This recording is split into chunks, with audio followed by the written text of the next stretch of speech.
gracias por venir. Y hoy tenemos con nosotros a la doctora Vanessa López Gómez, que es responsable del departamento médico del farmacéutico de Pfizer, y ha tenido a bien pues, venir a hablar sobre su caso. Y ya nos vamos a poner. Pues muchísimas gracias, Líbana, gracias a todos y buenos días.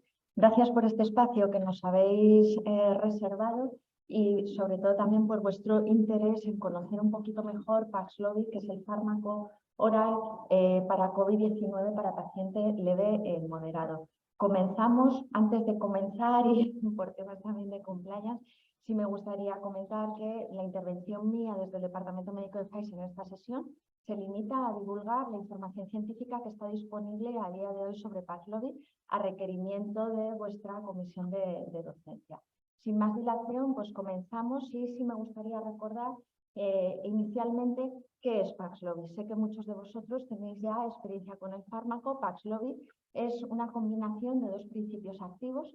El primero de ellos tiene un nombre muy largo, PF0732-1332, o también lo habréis escuchado llamar como nirmatrelvir.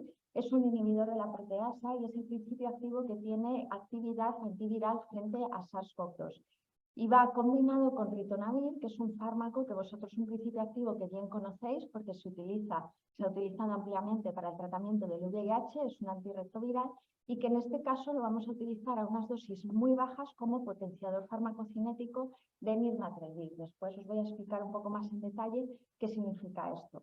Bueno, Paxlovid ha obtenido la indicación para el tratamiento oral de la enfermedad por COVID-19 en paciente adulto, 18 años, y mayores que no requieren aporte de oxígeno suplementario. Y este dato es importante, que no requiere aporte de oxígeno suplementario por COVID-19, porque si hay pacientes que tienen enfermedades de base que requieren oxígeno suplementario, pero que esa necesidad no se ve aumentada por la COVID-19, serían también candidatos a tratamiento con Paxlovid. Y pacientes que tienen un riesgo alto, que tienen alguna característica, algún factor de riesgo para progresar a COVID-19 grave. ¿Cómo funciona? ¿Cuál es el mecanismo de acción de PF0732-1332 o nirmatrelvir? Pues es un inhibidor de la proteólisis del SARS-CoV-2. Lo que hace es que inhibe la proteasa principal del virus, que es lo que se conoce como la main proteasa, la 3-C-like proteasa, y la inhibición de esta proteasa principal hace que la proteína principal en el proceso de replicación del virus sea incapaz de generar estos precursores poliproteicos, impidiendo la replicación viral. Inhibe esta proteasa, esta cadena de poliproteínas, inhibe esa proteasa viral, impide que se formen estas poliproteínas y por lo tanto que se continúe el proceso de replicación viral. La proteasa viral es una zona del virus que está muy bien conservada y nirmatrelvir se une de una forma con un enlace covalente y de una forma muy selectiva. Esto hace también que sea menos proclive a cambios por las mutaciones que se puedan producir en el virus y que tenga actividad también frente a las diferentes variantes de preocupación. Como sabéis, las variantes, las mutaciones se producen principalmente en la proteína espícula. Algunos datos preclínicos sobre nirmatrelvir. Hablamos solo de nirmatrelvir. Comentaros que tiene una actividad in vitro pan-coronavirus. No solo tiene actividad frente a SARS-CoV-2, también frente a SARS-CoV-1 y frente al virus MERS. Y como comentaba anteriormente, tiene una buena selectividad. A la dosis que la vamos a administrar, que luego comentaré, pero son 300 miligramos de nirmatrelvir más 100 de ritonavir, inhibe el 99% de la replicación del virus en las células. Siempre estoy hablando ahora de datos in vitro. Y luego un dato que es importante y sí me gustaría recalcar, y es la razón por la que vamos a administrarlo junto con ritonavir, es que sufre un primer metabolismo, un primer paso de metabolismo a lo largo del tracto gastrointestinal que está mediado por las enzimas del citocromo P450. Y esta va a ser la razón por la que vamos a administrarlo, coadministrarlo con ritonavir. ¿Por qué? Porque sabéis que ritonavir es un inhibidor potente de este citocromo. Entonces, lo que vamos a hacer cuando lo estamos administrando conjuntamente es que lo estamos utilizando como potenciador farmacocinético.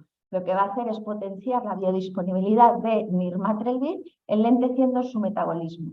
¿Cómo? Pues en esta gráfica podemos verlo muy bien. En la línea rosa podemos estar representado cuando administramos nirmatrelvir con ritonavir y en la línea negra cuando estamos administrando solo nirmatrelvir. Cuando lo administramos solo, vemos que alcanzamos unas concentraciones que están por encima de la concentración que necesitamos para inhibir el 90% de la replicación del virus, pero enseguida esa concentración cae.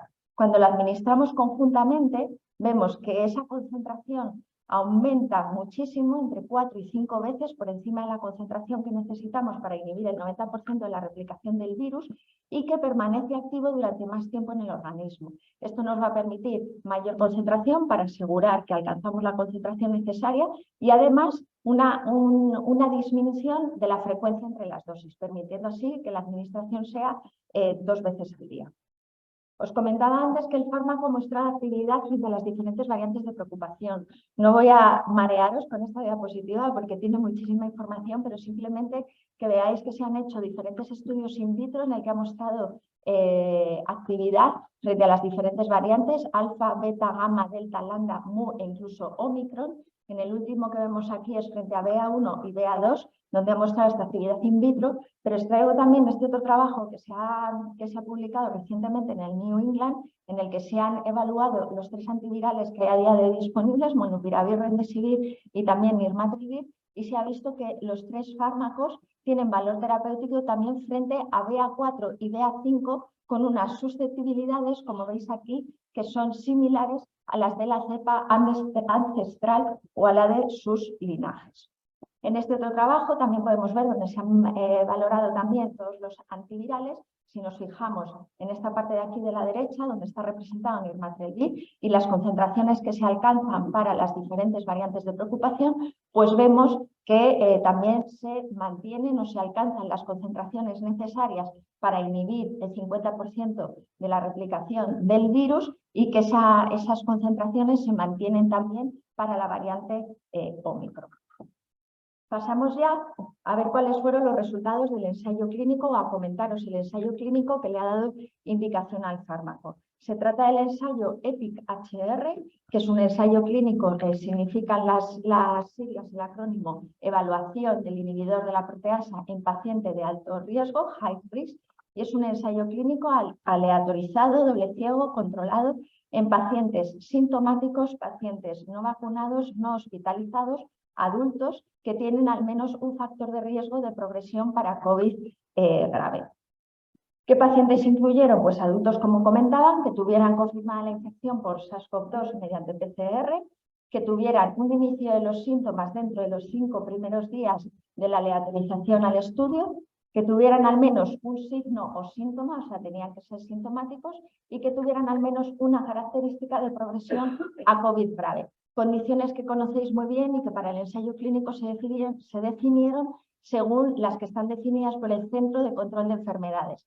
Pacientes mayores de 60 años, índice de masa corporal mayor de 65, fumadores, paciente inmunodeprimido, pacientes con enfermedades crónicas, cardiovascular, renal, etcétera, diabéticos, pacientes oncológicos, etcétera. Condiciones de progresión o factores de progresión a alto riesgo que todos vosotros conocéis muy bien. En el ensayo se incluyeron un total de 2.243 pacientes.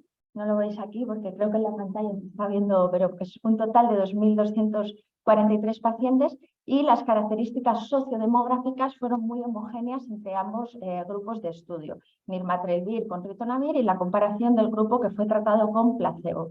De todas las características me gustaría destacar que el 66,3% de los pacientes se incluyeron en los 3 primeros días del inicio de los síntomas y bueno, el resto dentro de los 5 primeros días del inicio de los síntomas.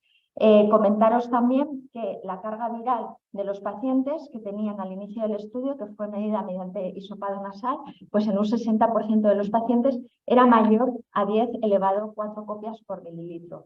Y un dato que por el momento en el que se hizo el ensayo clínico, que fue entre julio y principios de diciembre del año 2021, la variante de preocupación que estaba circulando en ese momento era la variante Delta y por lo tanto pues, los pacientes era la variante que se identificó. En cuanto a los factores de riesgo que tenían los pacientes que se incluyeron, Los más prevalentes. Bueno, comentaros que casi el 13% de los pacientes eran mayores de 65 años, un 80% con un índice de masa corporal mayor de 25, paciente fumador en un casi 40%, hipertenso un 33% y diabético en un 12%. Al final estas son las patologías o las comorbilidades que son más prevalentes a nivel mundial y así también está representado en el estudio. Y comentaros que casi un 61% de los pacientes tenían al menos dos factores de riesgo o comorbilidades asociadas. Acordaos que os decía que se requería al menos una, pero el 60% tenía casi dos. En cuanto a los resultados que se obtuvieron en el estudio, la variable primaria de eficacia fue la hospitalización por COVID o fallecimiento y en los pacientes que fueron incluidos dentro de los 3 primeros días del inicio de los síntomas, bueno, pues los pacientes que fueron tratados con nirmatrelvir se obtuvo una reducción del riesgo relativo de hospitalización por COVID o fallecimiento por cualquier causa del 88,9%. Si vamos a la tabla, sí me gustaría destacar en cuanto al número de eventos, pues que vemos que en el grupo que fue tratado con nirmatrelvir solo hubo 5 hospitalizaciones en comparación con 44 en el grupo de placebo y no hubo ningún fallecimiento en comparación con 9 en el grupo de placebo. Si vamos a la variable secundaria, que era también hospitalización por COVID o fallecimiento por cualquier causa, pero en este caso cuando el tratamiento se inicia dentro de los 5 primeros días del inicio de los síntomas, pues vemos que en este caso las hospitalizaciones, el número de eventos fue 8 en los pacientes tratados con nirmatrelvir versus 65 en los pacientes tratados con placebo. Son datos en cualquiera de los dos casos que son estadísticamente significativos y con unas reducciones de riesgo absoluto de, pues veis aquí, 5,81 y 5,62. Este resultado se traslada en una reducción de riesgo relativo del 87,8% de reducción de hospitalización por COVID o fallecimiento cuando se inicia el tratamiento dentro de los 5 primeros días del inicio de los síntomas. Aquí podéis ver la diferencia en la curva de Kaplan-Meier. Si analizamos los resultados en función de los factores de riesgo que tenían los pacientes, pues podéis ver en la figura que bueno, los resultados son consistentes con los resultados obtenidos de forma global cuando analizamos a toda la población incluida, siendo incluso un poquito mejores en los pacientes mayores de 65 años, donde aquí la reducción de riesgo relativo es del 94%, y consistentes también, como veis, en pacientes que tienen un índice de masa corporal más elevado, mayor de 30, y en pacientes también diabéticos. En pacientes que eran seronegativos basalmente, pues la diferencia es un poquito mayor, pero en pacientes que eran seropositivos basalmente también existen diferencias más modestas, mucho más modestas, pero siguen siendo estadísticamente significativos. También hay resultados en función de la carga viral basal de los pacientes y como veis, pues también resultados consistentes en los pacientes que tenían una carga viral mayor a 4 y en aquellos que tenían una carga viral mayor a 7, pues también resultados consistentes. Y os comentaba que el 61% de los pacientes tenían entre 2 y 3 comorbilidades. Pues vemos también como los resultados en estos pacientes que tienen más comorbilidades, pues también son consistentes e incluso un poquito mejores. Una de las variables secundarias que se midió en el estudio fue la disminución o el cambio de la carga viral a lo largo del tiempo y como podéis ver en la gráfica, pues en los pacientes a los que se administra nirmatrelvir en comparación con placebo se produce una reducción de la carga viral al 5.º día de tratamiento que está cerca de 10 veces respecto a la situación basal, siendo estadísticamente significativo. Y si lo miramos o vemos el resultado en función de la carga viral basal que tenían los pacientes, si tenían una carga viral mayor de 10 elevado a 4 copias por mililitro, pues este resultado es consistente, una reducción de 10 veces de la carga viral respecto a la situación basal. Y si lo miramos en los pacientes que tenían una carga viral basal muy superior, de 10 elevado a 7, pues vemos incluso una reducción un poquito mayor ya desde el 3.º, 5.º día de tratamiento, siendo también estadísticamente significativo y manteniéndose. En cuanto a los datos de seguridad que se vieron en el estudio y que se evaluaron, pues comentaros que los pacientes que fueron tratados con nirmatrelvir, los efectos adversos que se reportaron más comúnmente son la disgeusia, la diarrea, el dolor de cabeza y los vómitos, y son los que actualmente aparecen en la ficha técnica del fármaco. Si revisamos qué eventos emergieron durante el periodo de tratamiento y comparamos con placebo, pues vemos que cualquier evento adverso, unas tasas muy similares versus placebo. La columna de aquí, que no se ve con la pantallita, es placebo.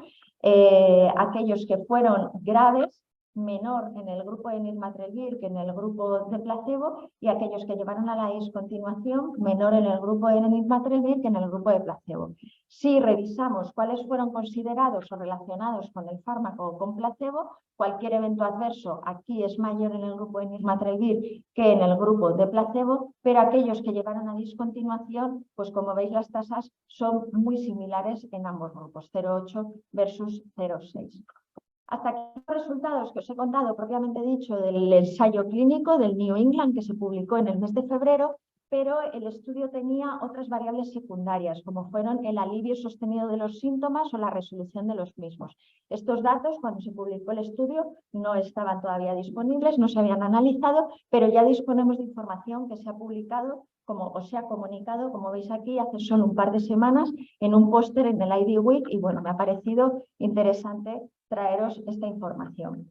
En cuanto al alivio de los síntomas, pues un mayor número de pacientes alcanzaron un alivio de los síntomas y una resolución de los síntomas de los que fueron tratados con nirmatrelvir, y en una mediana de tiempo menor que los pacientes que fueron tratados con placebo. En cuanto al alivio de los síntomas, 2 días menos en los tratados con nirmatrelvir que los tratados con placebo, y en cuanto a la resolución de los síntomas, 3 días menos en los que fueron tratados con nirmatrelvir respecto a los tratados con placebo.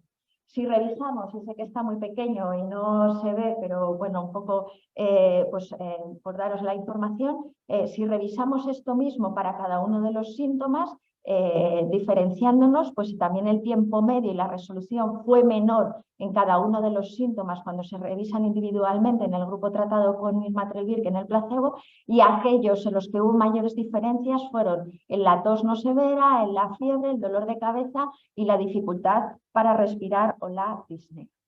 En cuanto a la gravedad de los síntomas, independientemente de la gravedad de los síntomas que tuviera el paciente en el momento de ser incluido en el estudio, también la mediana de tiempo hasta el alivio de los mismos fue menor en los pacientes tratados con nirmatrelvir que en los tratados con placebo, y lo podemos ver aquí en esta gráfica.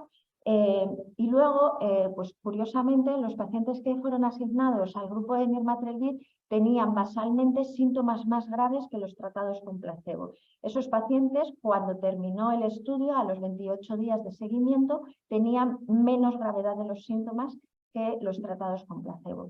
Como conclusiones de este análisis de este objetivo secundario, pues nirmatrelvir reduce la duración de los síntomas en comparación con placebo, acortando el tiempo hasta el alivio o la resolución de los mismos. Asimismo, reduce significativamente la gravedad de los síntomas en comparación con placebo. Hasta aquí los datos del ensayo clínico, pero le estaba comentando antes a Lievana que en las últimas semanas, meses, se han empezado a publicar también datos en vida real que son de grupos independientes, y que me ha parecido interesante traerlos. ¿Por qué? Porque aunque son de grupos independientes y se empiezan a publicar cosas, ya son datos de pacientes, de cohortes de pacientes que son pacientes vacunados o pacientes que están infectados con la variante Omicron. Luego son pacientes que se parecen más a la población que tenemos ahora mismo. Entonces, bueno, he traído cuatro trabajos que quería comentaros simplemente para que tuvierais conocimiento de ellos. Son 2 trabajos de Israel, un trabajo de Estados Unidos y otro trabajo de Hong Kong. Empezando con el primero, que es un trabajo de Israel publicado en New England, de un total del Servicio de Salud de Israel, que es el servicio Clalit, de una recogida de 109.000 pacientes que tenían los criterios de elección por SARS-CoV-2, etcétera, etcétera. Finalmente, 4.000 han recibido tratamiento con Paxlovid. Como decía antes, pacientes de variante Omicron, no hospitalizados, paciente mayor de 65 años, en un 64%, y pacientes que tenían una inmunidad previa, o bien por vacuna en este estudio, o bien porque habían tenido una infección previa.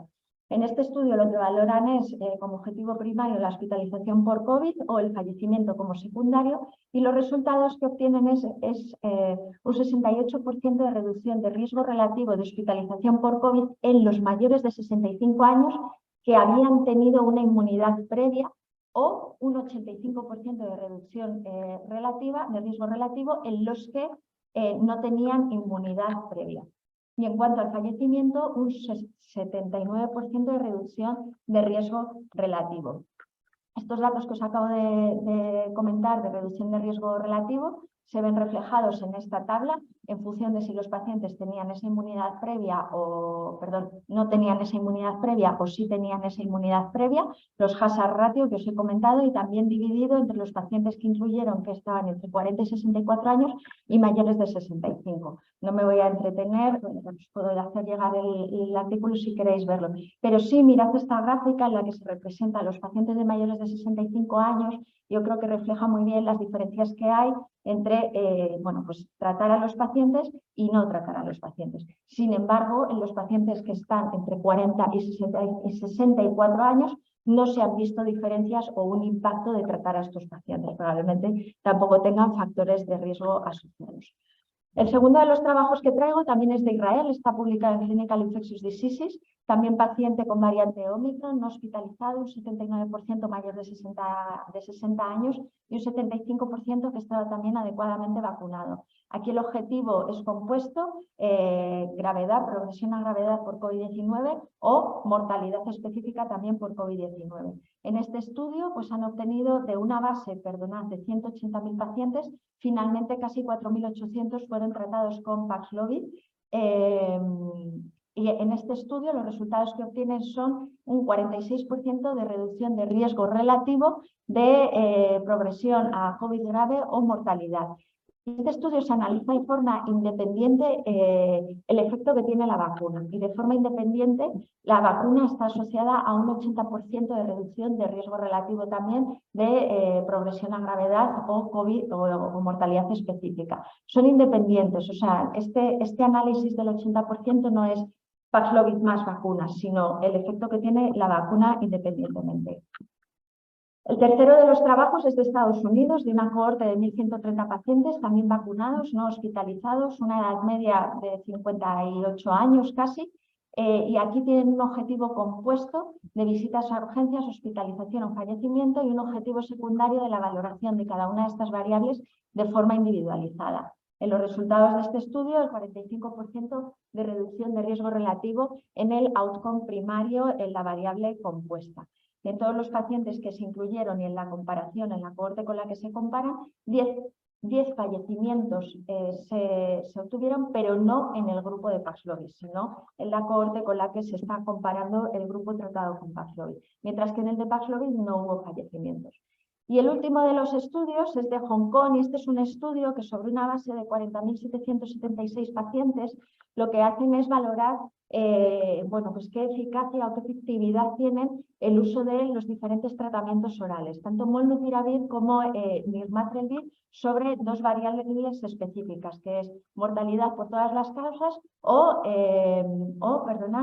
progresión a enfermedad grave. Aquí comparan, lo que hacen es a un grupo, a un número de pacientes que son 1.100 y algo, ahora no recuerdo exactamente, 1.800 tratados con molnupiravir y 890 tratados con nirmatrelvir, los comparan con controles macheados y se ve el efecto. Y como veis, con ambos antivirales, pues las curvas de los tratamientos son las de color azul, pues como veis hay una disminución del riesgo relativo de mortalidad por todas las causas, en el caso de nirmatrelvir, que lo vemos aquí en esta parte de la derecha, con un hazard ratio de 0,34, y también de progresión a enfermedad grave con un hazard ratio de 0,57. Me ha parecido interesante traeros estos trabajos porque, aunque son independientes, pues como comentaba, se acercan más a la población que tenemos actualmente. A continuación me gustaría comentar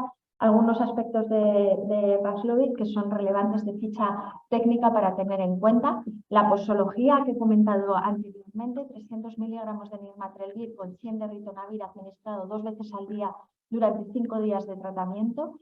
Es muy importante administrarlo lo antes posible, dentro de los 5 primeros días del inicio de los síntomas. Ahí es donde hemos visto los resultados que tiene el ensayo clínico, dentro de los 3 primeros días y dentro de los 5 primeros días.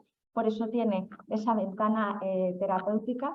En poblaciones especiales, ¿qué pasa? Pues en paciente con insuficiencia renal leve no hay que hacer ajuste de dosis.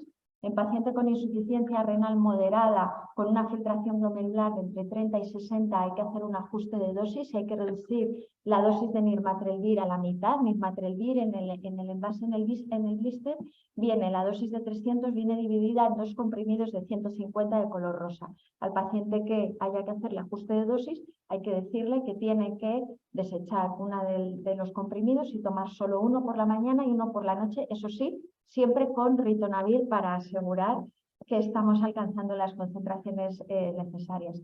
Y en insuficiencia renal grave no hay datos todavía disponibles o en pacientes que están sometidos a hemodiálisis, por lo tanto no debe de ser utilizado.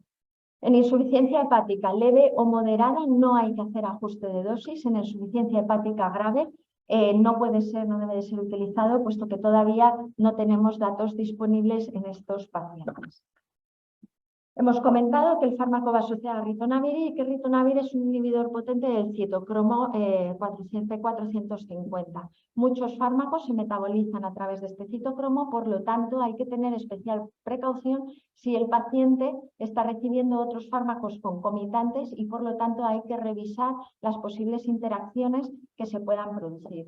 En la ficha técnica de Paxlovid, como una medida conservadora, se han incluido todas las interacciones o todos los fármacos que están incluidos en la ficha técnica de ritonavir a una dosis administrada de 600 miligramos. Se espera que a la dosis de 100 las interacciones sean menores, pero aún así hay que revisarlo. Y la ficha técnica de Paxlovid es una guía. Por lo tanto, nosotros siempre recomendamos revisar las fichas técnicas o utilizar las diferentes aplicaciones que hay para poder revisar las interacciones, para revisar los fármacos que estén utilizando o que estén tomando concomitantemente los pacientes.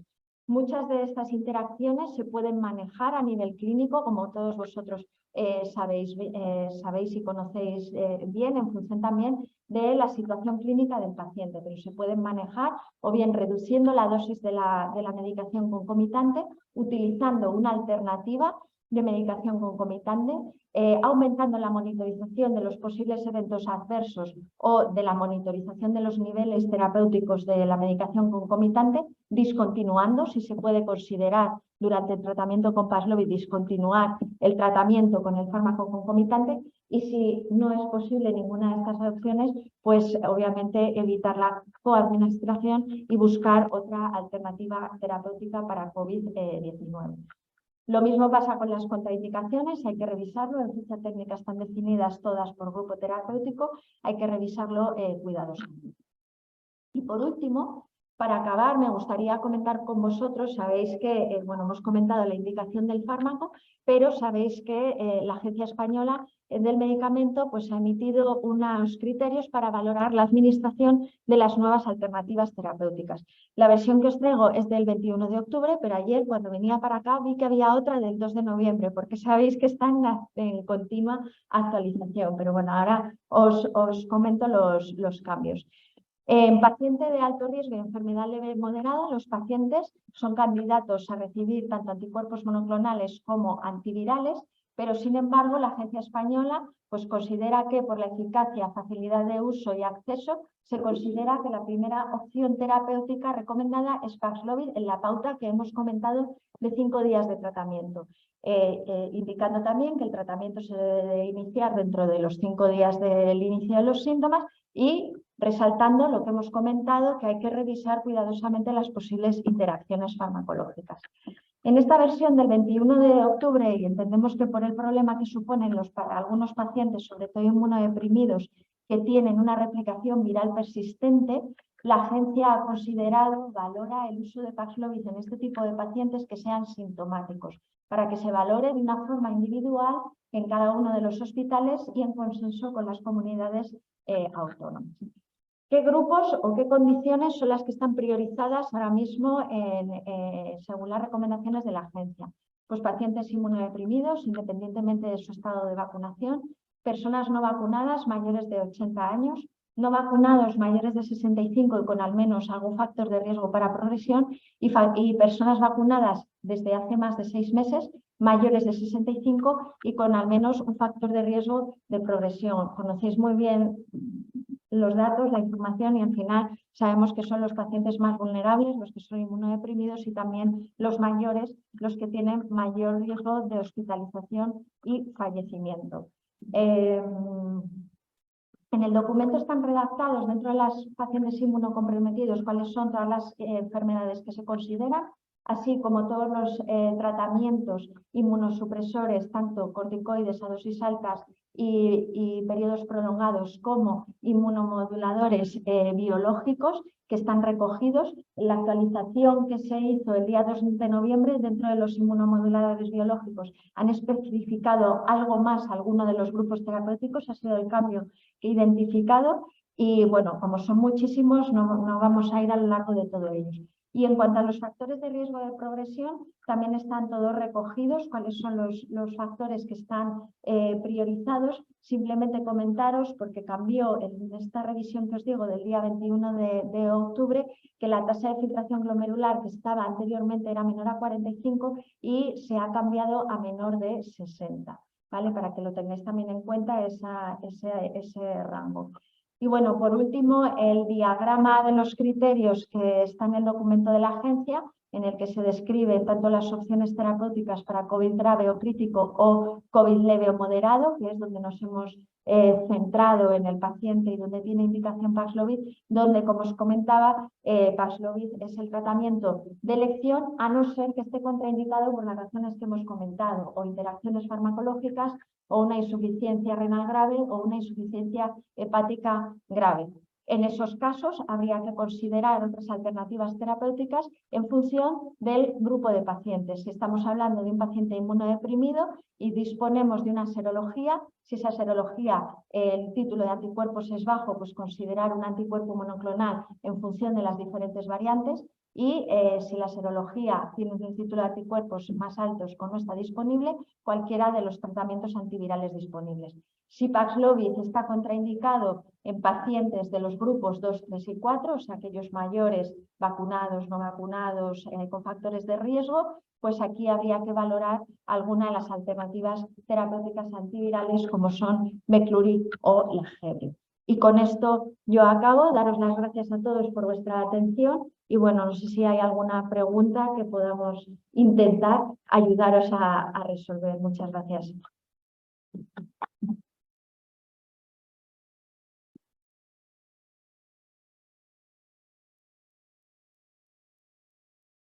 ¿Alguna pregunta?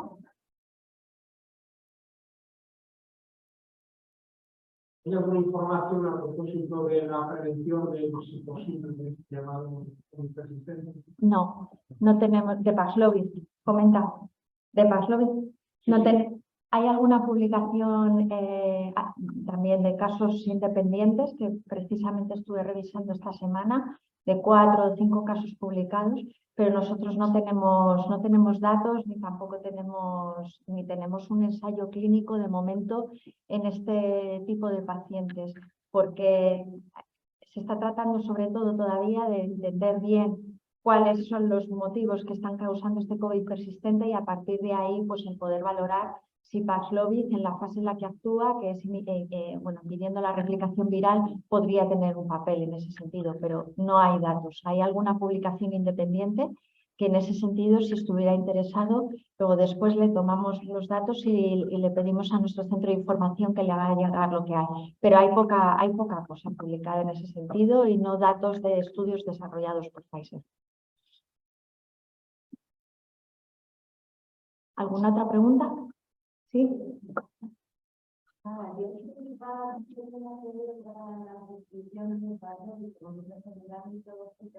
Te oigo muy bajito. Sí. Pues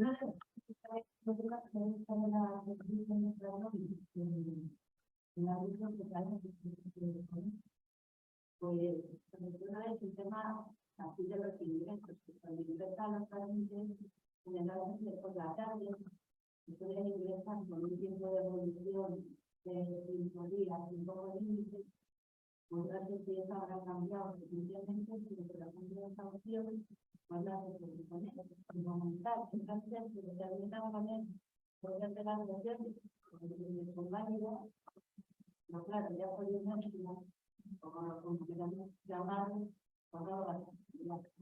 entonces esto lo veo.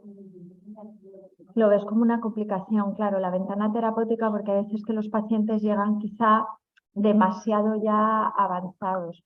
Yo en ese sentido, la única cosa que os puedo recomendar, porque sí que tenéis que, aparte después de la prescripción, necesita una validación de la prescripción por revisar las interacciones con el farmacéutico. Ahí lo que os puedo recomendar es que si el paciente llega en el límite, tratéis de comunicaros directamente con el farmacéutico o con la persona que vaya que a lo mejor logísticamente no es fácil, no lo sé. Lo que dices, si llega el cuarto día y es por la tarde, o con los compañeros que estén de mañana del día siguiente, intentar gestionarlo rápido a nivel comunicación, teléfono, ¿no? No sé cómo aquí, una vez que vosotros hacéis la prescripción, no sé si la validación le llega vía telemática con el ordenador al farmacéutico, o cómo tenéis que hacerlo. Yo ahí recomiendo, o sea, te entiendo, porque es verdad que muchas veces, y lo estábamos comentando antes, que ahora los pacientes, la sintomatología que tienen es más leve y quizá cuando llegan, ya llegan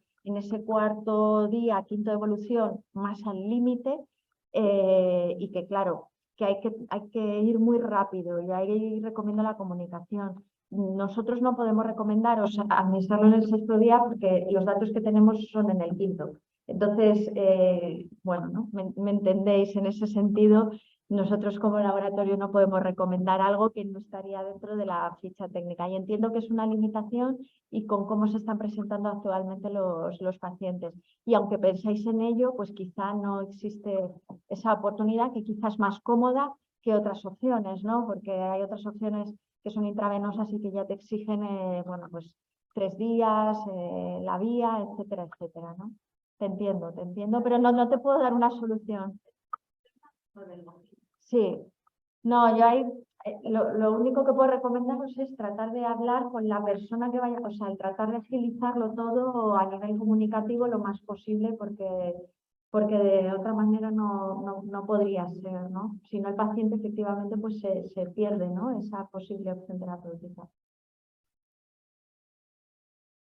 Muy bien, no sé si hay alguna pregunta adicional. Yo creo que estamos en tiempo, así que nada. Pues nada, muchas gracias a todos. Sí, muchas gracias. No, un placer. Lo que necesitéis, pues estamos en contacto. Gracias.